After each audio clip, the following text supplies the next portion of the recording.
new techniques, new devices, and new verse forms. They were, when we talk about Ezra Pound, we inevitably talk about T.S. Eliot because, as I said, they were friends and they almost shared the same views of life, of literature, of culture, and they shared the same vision of life, and they agreed on the same wide range of issues. So both of them were encyclopedic men. They had a great deal of knowledge, and they were educated at the best academic establishments in America. Of course, I was saying that both of them, in fact, were American by birth, but they left America never to return, and therefore they represent a cultural phenomenon which is characteristic of modern history in America. That phenomenon is called expatriation. Therefore, Eliot and Pound are the expatriates. What do we mean by expatriation? We mean immigration. At the beginning of the 20th century, many, in fact,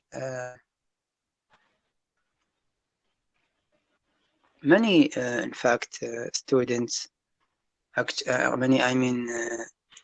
poets actually left America. Many writers, American writers, left America never to return. And the reason behind this phenomenon of expatriation is that American culture failed to satisfy the artistic cravings of these writers. So they sought to establish the deeper, the more organic culture of Europe, the ancestor culture of Europe. And they were also seeking after freedom, and maybe also because France was the major cultural center in the 20th century. Therefore, most of them traveled to France, and some of them went to Italy. And Eliot, for example, he went to England. So this counter-migration, this migration in the opposite direction, away from America, is called expatriation. And Eliot and Pound are two of the most, in fact, important expatriates. Pound, in fact, as I said, and his friend Eliot were encyclopedic persons.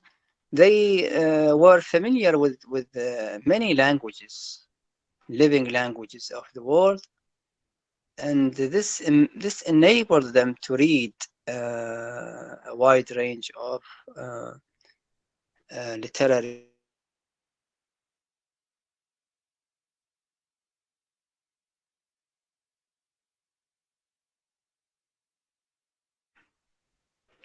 like classical antiquity, like medieval literature, like Eastern literature, Arabic literature, African literature, American, Latin American, Caribbean, etc., etc. They were familiar with a wide range of literatures, in fact.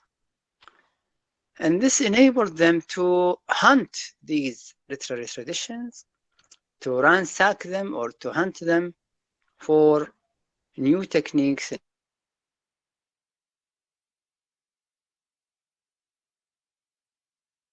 About Imagism, we said that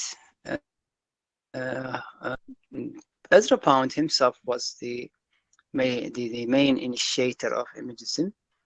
He discovered, he read Chinese poetry, and he discovered in Chinese poetry a kind of composition which is called haiku poetry.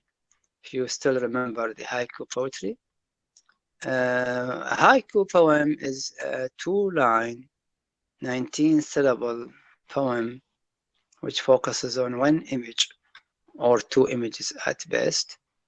These images are hard, precise, concrete, and to the point.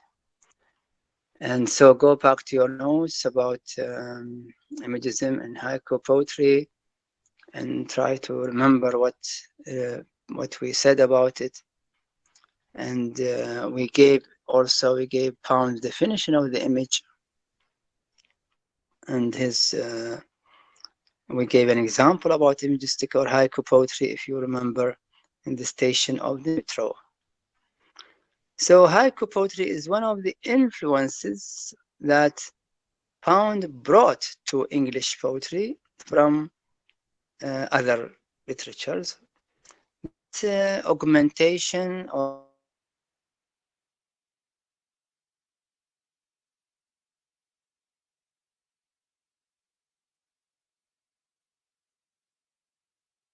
to modern poetry.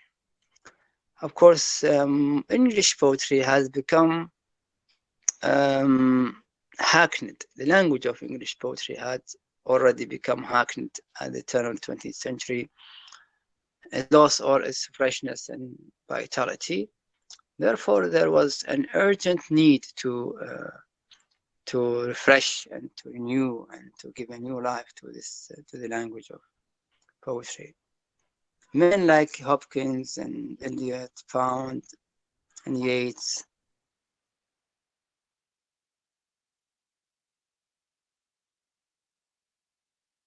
language of English poetry, as I said. Now,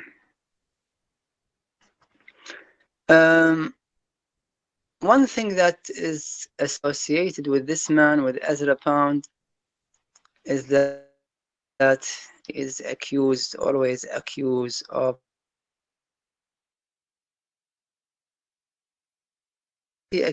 anti-Semitism. First of all, what do you mean by anti-Semitism? To describe anti-Semitic person means a person who hates the Jews. A person who hates the Jews or who has a sort of bias against the Jews. Now, why was Pound accused of being anti-Semitic? Because, in fact, he during the Second World War, he did not side with America. He did not support the American camp, the camp led by America, but he supported the military camp, which was led by Germany and Italy. Hitler and Mussolini, therefore. Why was that? He hated, and also because he hated the Jews, because he considered them responsible for the crisis of modern culture, human culture. In what way? He said that across human history, there is a conspiracy against humanity. This conspiracy, the two members in this conspiracy, the two accomplices in this conspiracy were the Jews and governments. That's why he considered all governments, all ruling bodies or governments as evil and corrupt,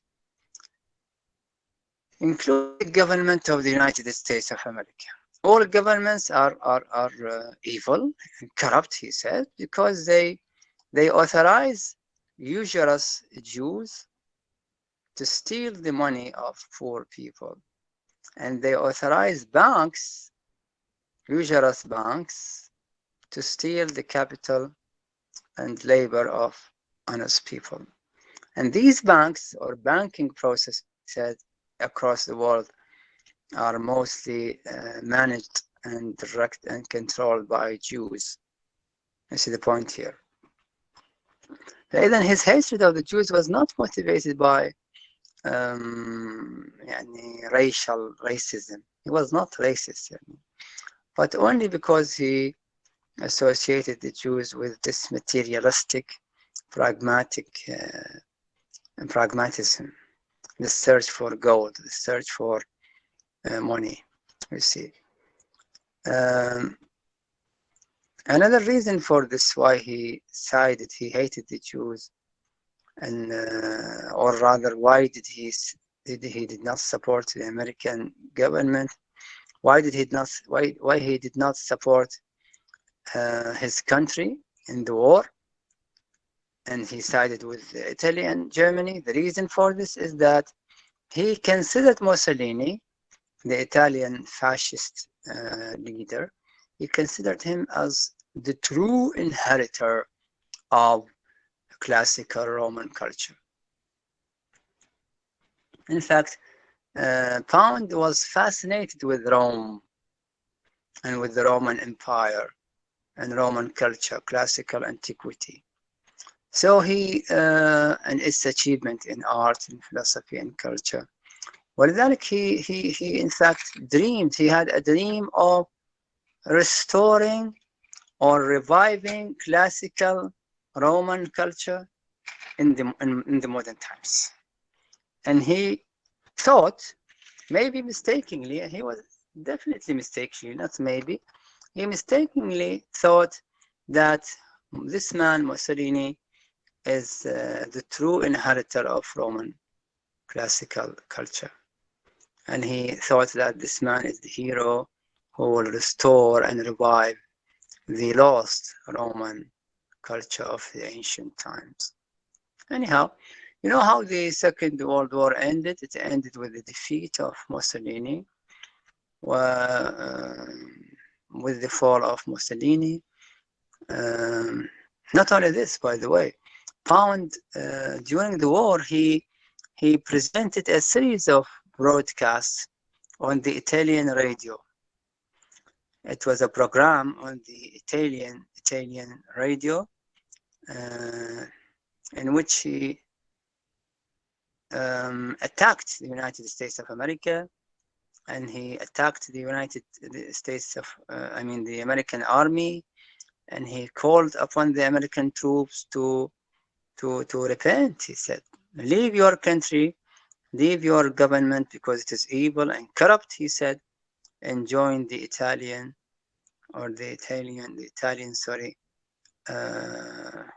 army. Well, as I said, the war ended with the defeat of Mussolini, and Azra Pound was arrested by the American army. They put him in under severe detainment conditions. He was put in a solitary detainment for a long time. It is said that he was put in a glass cage, a glass cage.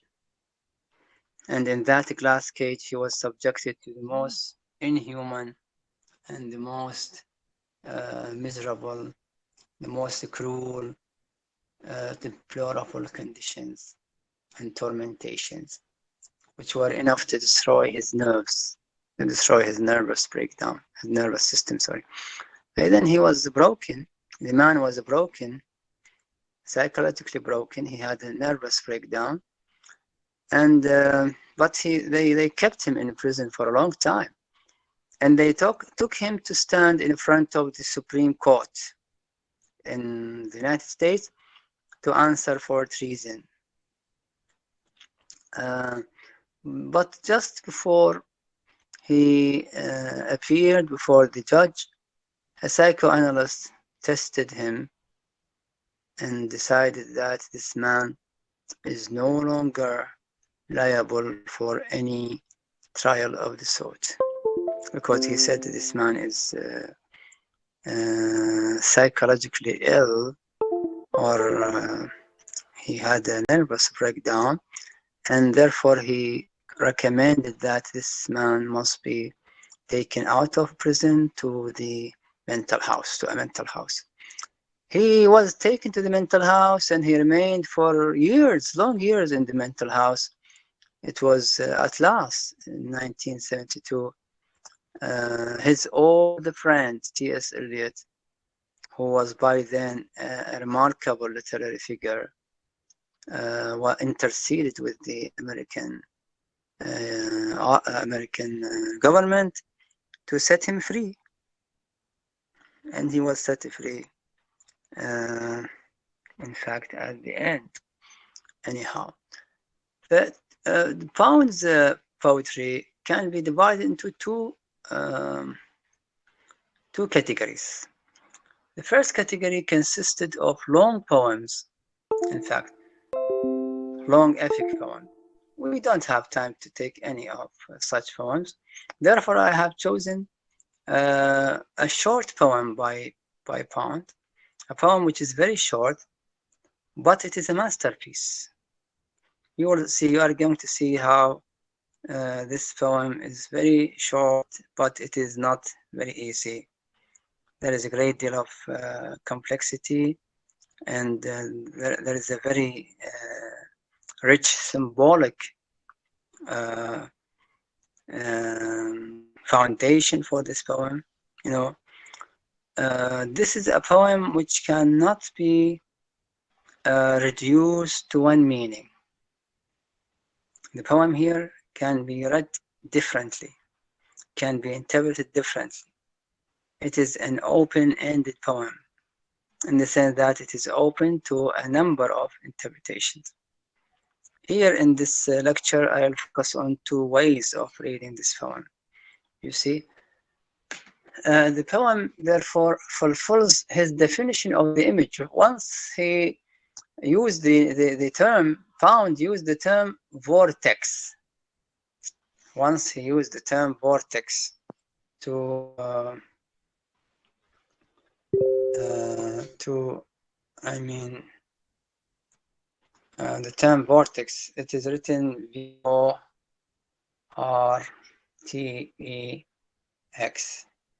vortex. Have you got it? What is meant by the word vortex? He said that any image is a vortex. What is a vortex?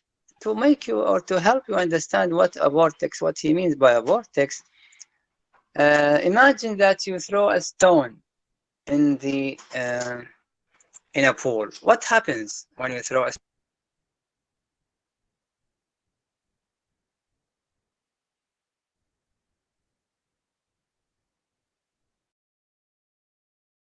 Away the stone? water. The water, so the water will be splashed out or will be goes higher and like drops everywhere. Okay, we are going to have splash of the water, that is right. Yeah. But the stone will occupy a center of a circle. We are going to have a circle around the stone. Well, not only one circle. Around the stone, we are going to have many circles which are increasing, which increasingly get wider and wider. You see the idea here? No, vortex doesn't mean a war poetry. Who said it is a war poem? One of the students said it is a war poem. Vortex, not necessarily.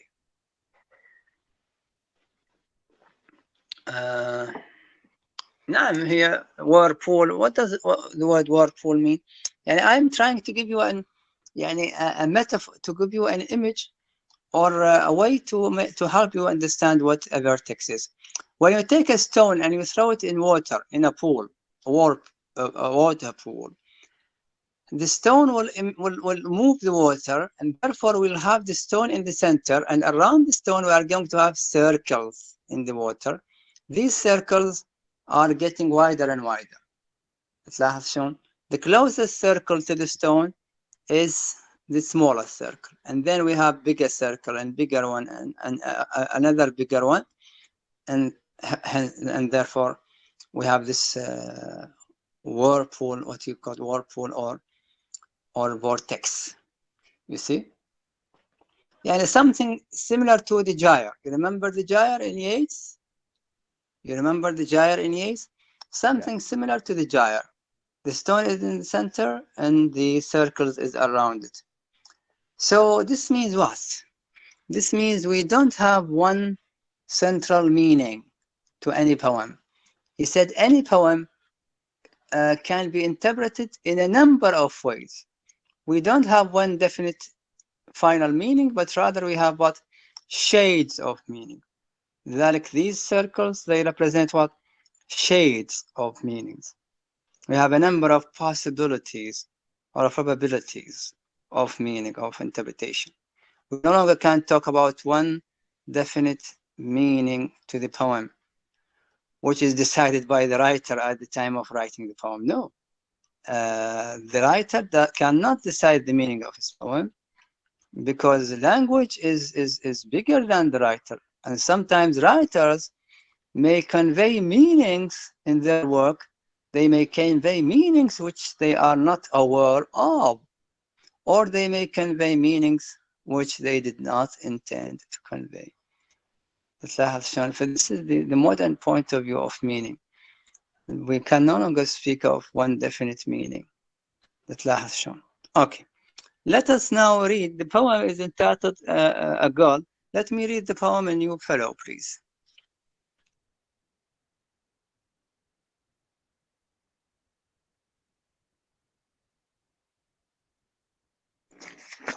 You have your text?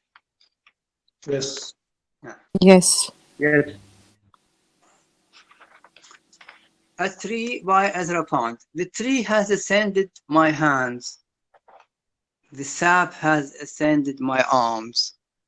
The tree has grown in my breast downward. The branches grow out of me like arms. Tree you are, moss you are violets with wind above them. While so high you are, and all this is folly to the world. Yes, I want some of you to read, please. One of you to read. Yes, can I read? Yes. The lady who said yes before, Okay. and then we'll come to you. Yalla, what's your name? تبارك بهاء. Before جعفر. تبارك. تبارك. Yes. ابدي تبارك وبعدين نروح إلى زميلك. نعم. Okay. A Girl by Ezra Pound. The tree has entered my hands. The sap has ascended my arms. The tree has grown on my breast, downward. The prints grow out of me, like arms. The tree you are, moss you are. You are violet, with wind above them. A child so high you are. And all this is folly to the world.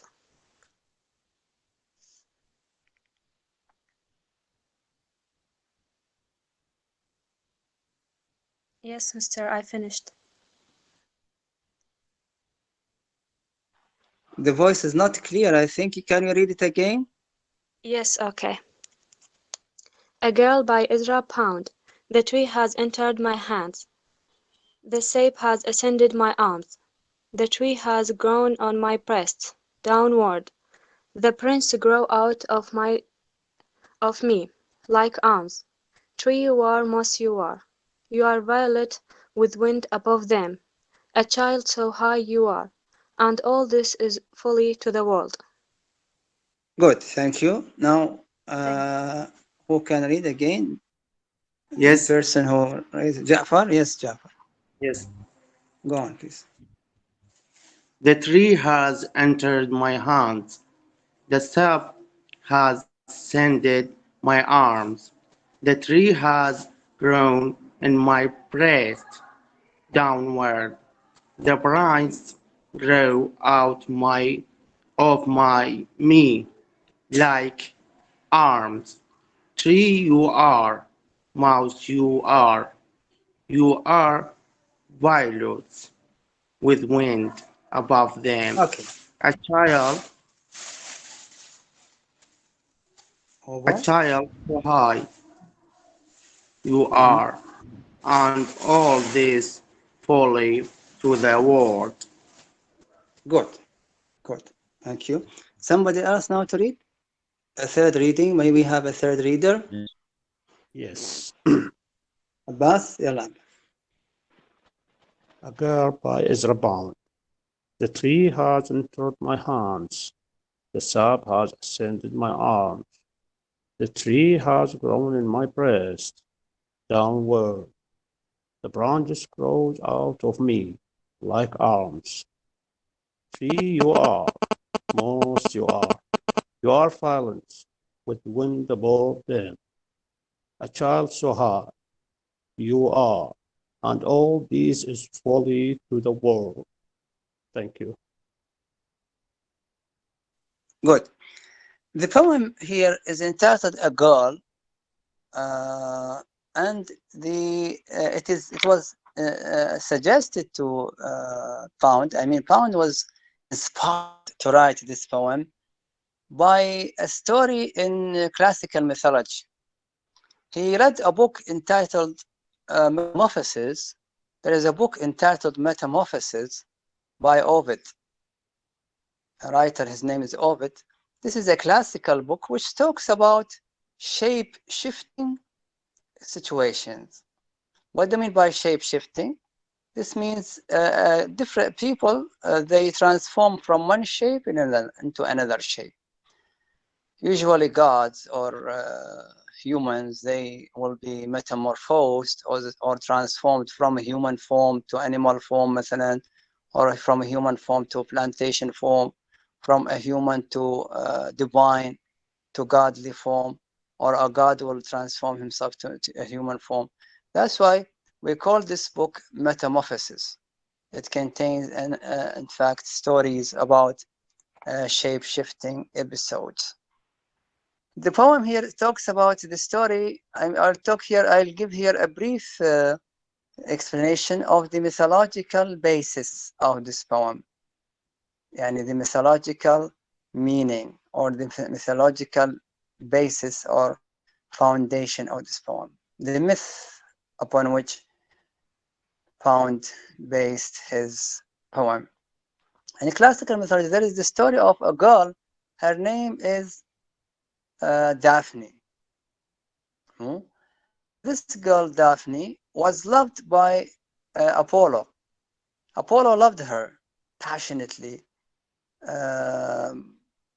And in fact, Apollo, and we have another character in this story, who is Cupid or Eros. In Greek mythology, he's called Eros, and in Roman mythology, he's called Cupid. So what do we have in this story? We have three characters. A beautiful girl, her name is Daphne. Her lover, the god who loved her, his name is Apollo. And we have the god of love, whose name is Cupid. Now, what happens here? Apollo makes fun of Cupid. He defies Cupid to induce or to arouse love in others. Of course, you know that Cupid is the god of love, and therefore, because he stands for love, he is often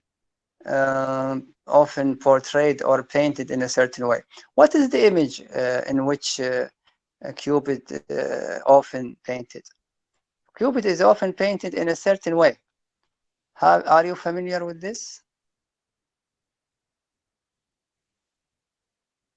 You are not familiar with that?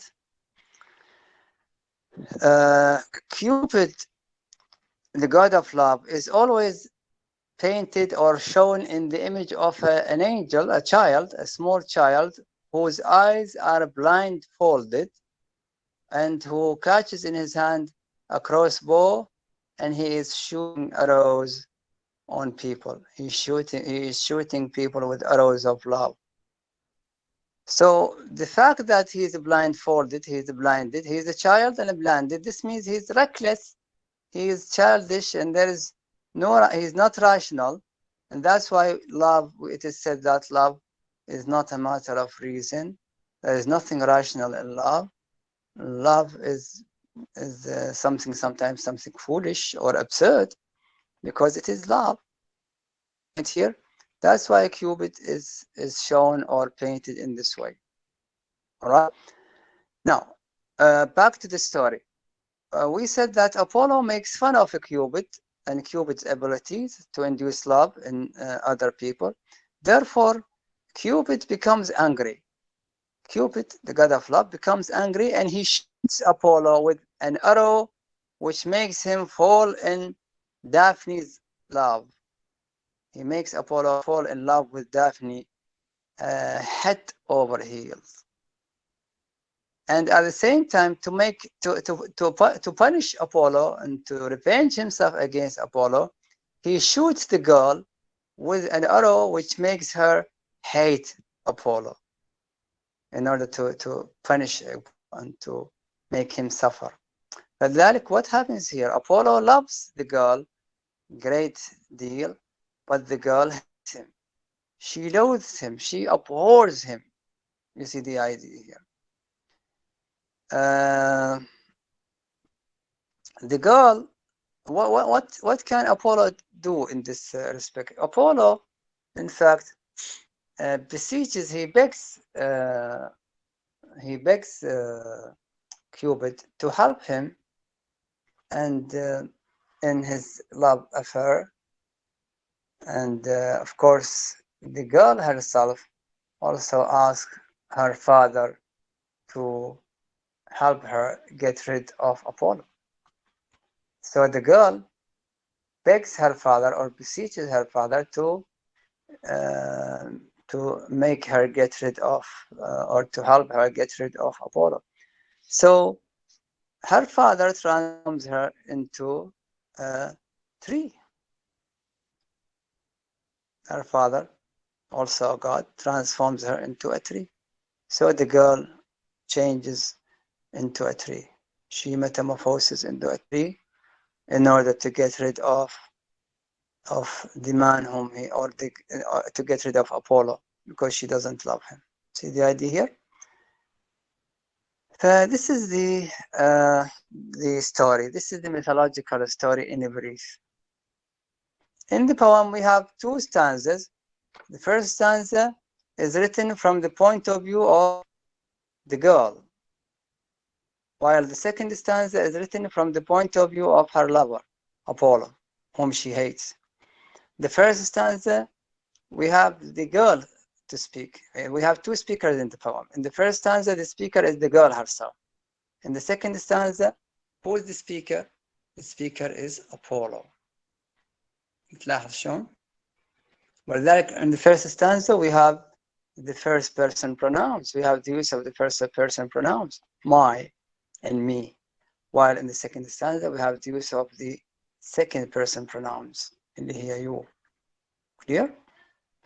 Okay, I want a student to read so that we now comment on the detailed meaning. Yes, Okay. Professor. Mustafa, go on. A Girl by Ezra Pound. The tree has entered my hands.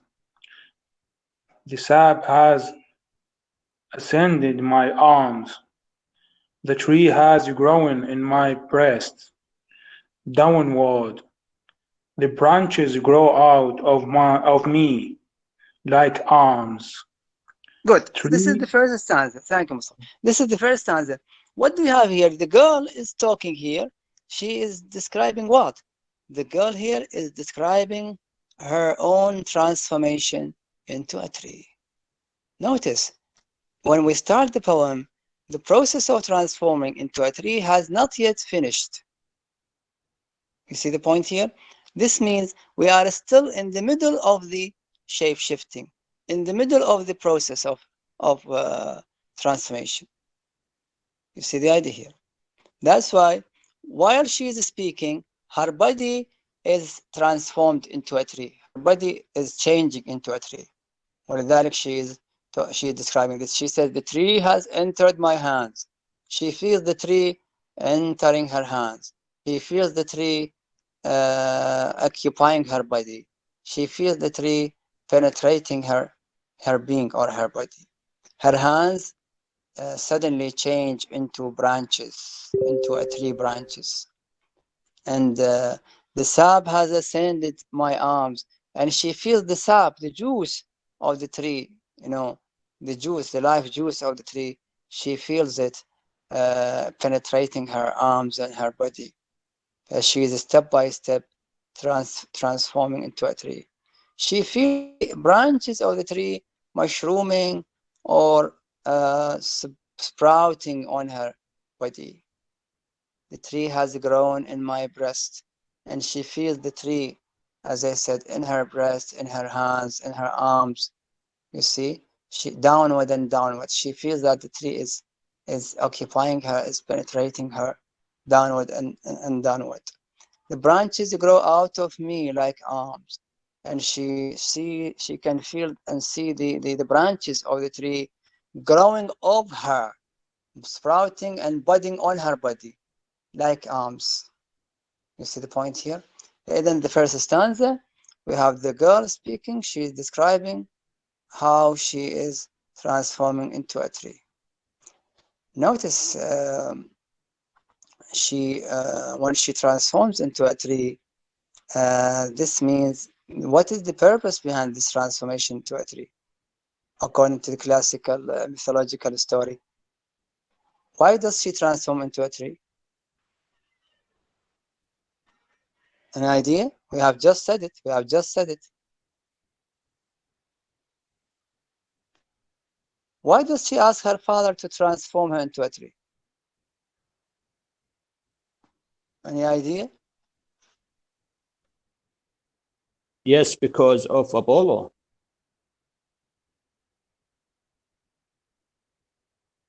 Because of Apollo. And she Yes. wants to get rid of Apollo. Because she hates Apollo, Yes. she loathes Apollo, and she wants to get rid of him.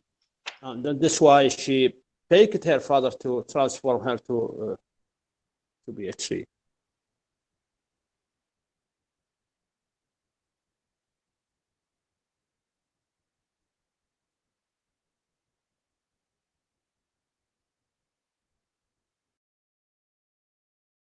Yes. Yes. Yes, yes. Okay. Okay. I asked before my voice was gone. I asked you, why does the girl transform into a tree? And the answer was to get rid of Apollo, who was chasing her and who was, in fact, trying to impose his love on her.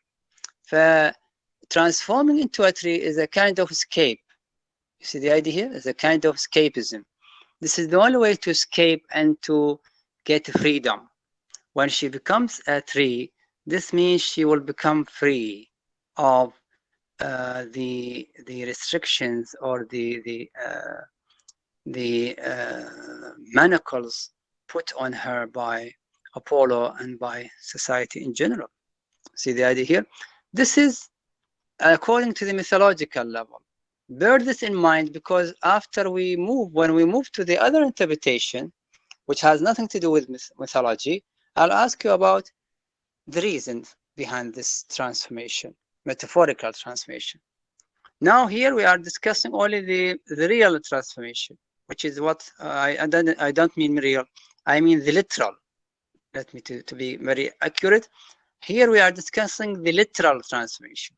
Literal means the mythological transformation, the story, the mythological story. Yes, read us the second stanza, please. Tree you are, moss you are a violet with a wind above them, a child so high you are, and all this is folly to the world. Okay, who is the speaker in the first and the second stanza? It is very clear that here Apollo, her lover. Exactly. Here we have a different speaker. Why? Because here the pronouns used here are the second person pronoun, while in the first stanza we have the third person pronoun. I mean, sorry, the first person pronoun. In the first stanza, again we have the first person pronoun, my and me, while in the second stanza we have the second person pronoun. This means we have a different speaker. The speaker here, according to the mythological framework, the speaker here is Apollo. Apollo is speaking here. He is speaking to whom? He is speaking to Daphne, to the girl. What is he saying to her? Tree you are, moss you are violets with wind above them. He is as if he is reproaching the girl. He is blaming her or reproaching her. It is foolish to transform into a tree, he says to her. He is blaming her because she escapes his love, because she rejects his love, because she hates him. And therefore, he says to her, you have transformed yourself because you want to be like a tree, because this is the only way to be free. A tree, the word tree, even phonologically speaking, the word tree suggests the word free. When we say tree, we remember the word free. But this is the only way to escape and to be free from his love. Moss you are, or now she becomes like a tree, free like a tree, or like a moss, like a female deer in the wilderness. See the idea? This is the only way to get freedom and to escape from the harassing, stifling presence of Apollo and his imposing of his own desire on her. You are violets with wind above them. Then he talks to her. He says to her that you are like a violet in the wind. You know what a violet is? A violet is a kind of flower which flourishes in spring for a very short time, for a while, and then it withers, then it vanishes, it dies, like this. But the violet, in fact, is a flower which is fragile, delicate, which lives only for a short time, and then it withers. And it is here used as a symbol for the girl herself. You are like a flower facing the wind, he says to her. You see the point here? As if he is saying to her that you cannot be away or free from society because you are so small, so delicate, so fragile, while this power or force of society is too great and too, in fact, immense, like the wind itself. It is a destructive force or power, like the wind. Imagine what happens to a violet when it defies or when it stands in front of the wind. It's going to be crushed down, of course. A child so high you are, and all this is for to the world.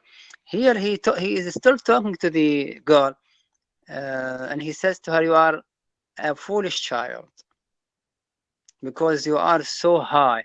What does he mean by the word high here? A child so high. What does he mean by the word high? Any idea? Why he says to her, a child so high you are? Why high? Maybe kind of growing of the child. Growing of the child. Why high? Why high? What does it mean by high? Literally high or metaphorically high? Or both of them? Metaphorically, sir. Metaphorically, yes. In what sense high? Metaphorically, in what sense? She's high in the sense of imagination. In imagination. This means she is proud. High means proud here. He accuses her of being too proud. Too high means too proud or too arrogant. You know, arrogant. She's too arrogant. And it is. He says to her, he says to her, you are arrogant, too arrogant. You are too proud. And because of this arrogance, your arrogance and pride, you are conceited. You are conceited. And this is a foolish conceit. Your transformation into a tree is a foolish conceit. The whole world looks this way on your transformation into a tree. And all this is folly to the world. This means we have here an opposition between the world, including Apollo himself, on the one hand, and between the girl on the other hand. The girl is alone, facing the whole world here. See the point here? And this means that the world at large, all the world, considers this desire of the girl to be transformed into a tree. It considers it as what? It is considered as something foolish and absurd, as a fragment of a childish wild imagination. See the idea here? And why child? He said he calls her child because she's still young. And Daphne was still young. She's not a mature woman, by the way. And this is very important. She is not yet mature. She is still a young adolescent girl. And this means she is in the process of being transformed from adolescence into womanhood. Yani her symbolic transformation from being a girl to a tree maybe also symbolically represents her transformation from childhood to womanhood. You see the point here? We'll talk about this when we come to the other interpretation of the poem, the symbolic interpretation of the poem. So generally speaking, in the second stanza, Apollo attacks the girl. He reproaches her. He attacks her verbally. He accuses her of being conceited, of being proud, of being arrogant, of being foolish. See the point here? That's it. This is the meaning of the poem according to the mythological interpretation. Clear? But do you think this is all what Pound wanted to say? Of course not. Behind this mythological story, there is a symbolic meaning here. See the point here? Let's ask ourselves this question. The first stanza, we have Daphne. This is according to mythological interpretation.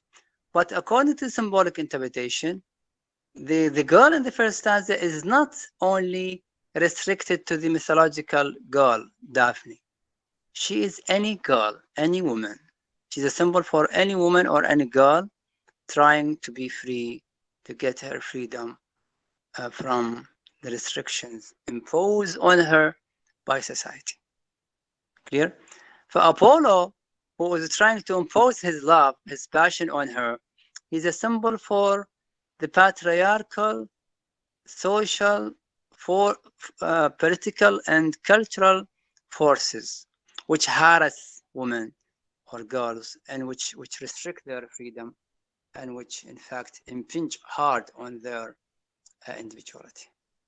And the girl in the first stanza is any girl, any woman who is suffering lack of freedom, lack of individuality, and lack of identity. See the point here? While the speaker in the second stanza is not Apollo in this case, according to the symbolic interpretation. He is not only Apollo, he is any adult person. So the first stanza shows the point of view of the girl, while woman. The second stanza shows the point of view of man, the male point of view. Any adult, especially masculine person who looks at her transformation or at her desire to get free as something foolish. You see the point here? Now, if we consider the girl in the first stanza as a symbol for any girl, what can we think about her transformation into a tree? Can any girl, real girl, be transformed into a tree? Can a real girl get by transforming into a tree? Is this possible in reality? Of course not. If it were possible, maybe all women or most of women or girls will have transformed themselves into trees. See the point here? To get rid of the oppressive forces, patriarchal forces of society. If this is the only way to get free. But this is not possible in reality. In reality, no woman can transform herself into a tree. So then what does this transformation into a for? In fact, it stands for the child's wild, fertile imagination. You see the idea? Then how can a girl escape How can a girl get her escape or freedom? It is only through what? It is only through imagination. And she cannot be transformed to a tree, literally, but in imagination, in her own imagination. And notice that the imagination of the child is very wild and very fertile. So in her own imagination, she can be anything she likes. She can be a tree, or she can be anything she likes. It is only in her imagination that she can transform into a tree. See the point here? Then this means that the poem here becomes a symbolic comment on the childish or the child's wild, fertile imagination and the child's desire for freedom, for escape, for to have its own identity and individuality against the restrictions which are imposed on it by political, social, and cultural patriarchal systems. See the point here? Then this transformation, the transformation stands for this: the child desire for freedom, for escape, or if we consider the girl here as she is still a child, then she is in the state of being transformed into a higher growth or a higher level of growth. She is being transformed from a girl into a mature woman. You see the idea here. Then the poem contains 2 points of view. The first point of view is that of the child. Second point of view is that of society. The speaker in the second poem. Now, this is the symbolic meaning. Is it clear? Do you have any question about that? No.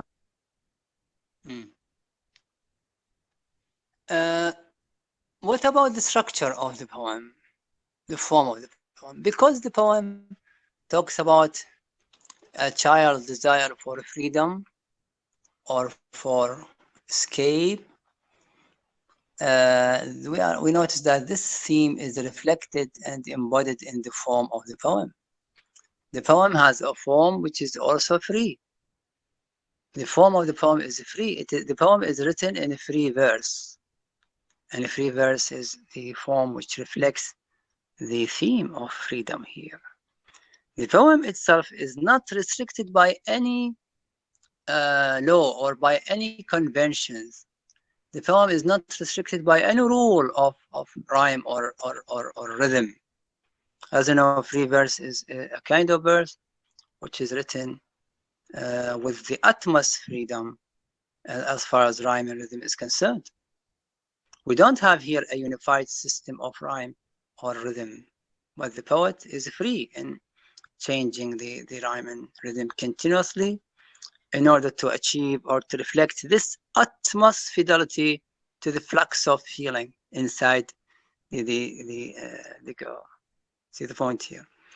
We can say that the form is organic. The form of the poem is organic here, not mechanical, because it reflects the meaning, reflects the feeling inside the girl, and it arises. In fact, it rises naturally from this feeling. Now, any question about this little poem? No, clear. Okay, then the only choice for this girl to be free is to transform into a tree. In mythology, this is something that literally happened. But in reality, no woman or girl can be transformed into a tree. So how can she be free?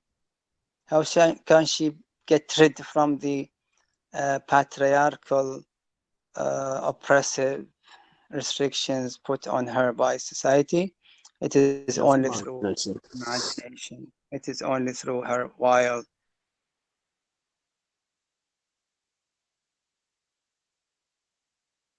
Yeah. Let me ask you this question. If you compare this poem with the previous poem we studied last week, A Prayer for My Daughter by Yeats. Eliot. By Yeats, Prayer for My Daughter. How can you compare the two poems as far as in their attitude to women? In the previous poem, we also have a girl, the daughter of the poet. And here we have this girl, also a girl. How do the two poets portray these girls? Or what are their attitudes to the position of girls in society? Yes, the first one, Yeats was thinking about his child or his infant in the future, which is he was so worried and so anxious about her future, which is as same as this bone, both girls or both child, they don't have freedom. Maybe there's some restriction they will face. So always we have these restrictions. You are right. We always have these restrictions on the freedom of women. Our society, or society in general, not only the Western society, European society, all society, even our society, it is dominated by the male's point of view. We call it the patriarchal. The word patriarchal means male. The male's point of view. It's the male's point of view which dominates. And unfortunately, women do not have their full rights or identity or freedom. So this, but my question is, what is the attitude of each poet to this theme or subject? Did Yeats want his daughter to be free? Did he want his daughter to be free? Professor. How Yeah. come? How come? The opposite. Yeats did not. Exactly. Yeats was an anti-feminist. You remember? We said that Yeats is an anti-feminist. Sometimes he's even accused of being a misogynist, a hater of women. Why? Because he doesn't want his daughter to be free, like Daphne. No, rather he wants her to be restricted. He wants her to respect tradition, the rules of tradition, the rules of society. He wants her to live according to ceremony. He wants her to restrict her life by the rules of ceremony, of tradition, of religion, of marriage. And he doesn't want her to be free or to have political opinions or to engage herself in social and political disputes. And he was against freedom, utmost freedom to women at Yeats. But if we come to Pound today, how do you describe Pound? Is he a feminist or anti-feminist? Definitely a feminist. Very good. Definitely a feminist. Exactly. Pound is a feminist. When we say feminist, the word feminist here means what? Means he is a supporter of women's rights. And the opposite of Yeats. Here, Pound is a feminist because we describe him as a feminist because he supports and the cause of women, and he sympathizes with women. He thinks that women are not given their full freedom or their full rights, and they don't have the sense of individuality or identity. See the point? Pound wants this girl to be free, not to be bounded by any restriction or by any social or political dogma, and not to have any manacles put on the imagination or the desire, the child desire or the girl's desire to freedom. And we can generalize the poem not only on girls, but we can say that any child, the child is also a victim in society. See the idea, whether a boy child or a girl child.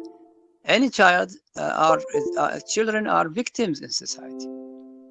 You see the idea here. They are not granted their full freedom. The systems of education and upbringing, even in the West, in Western society or in Eastern society, they do not pay regard to the individuality or the identity of the child. You see, we can generalize the poem also this way. Okay. Do you have a question about this poem?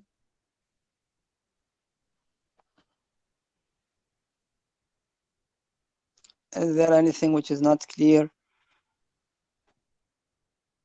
Is everything clear? Yes, please.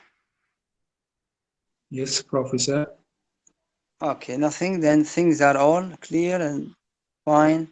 Notice we have two stanzas. We have two different speakers. In the first stanza, we have in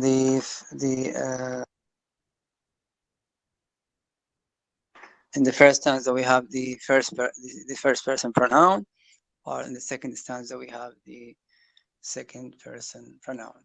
I had two speakers. If you don't have anything, a question or anything like that, next week we'll move to D.H. Lawrence, a poem by D.H. Lawrence, also about a girl. Its title is Bavarian Gentians, and also about mythology. The poem next week also has a mythological basis. It is entitled Bavarian Gentians by D.H. Lawrence. واضح؟ Yes, all right, inshallah. دكتور بدي نزحم عليك بس اكو طالب يا ريت تضيفه ويانا بالجروب طالعه هي من زمان ودزيت لك الرابط مالته الايميل. ماشي، راح انا احكي ويا استاذ علي لان هو دخل ويانا حتى يكون مسؤول عن الامور التقنيه، راح اخليه يضيفها، واي احد ثاني خليه يتصل باستاذ علي. ايوه شكرا جزيلا. وان شاء الله الامور الى اخره. If you don't have anything, we will, although we have time, but we may end our session here, so that next week we will meet to deal with Lawrence's Bavarian Gentians. Okay, thank you very much, and see you next week, inshallah. Thank you very much. Thank you very much.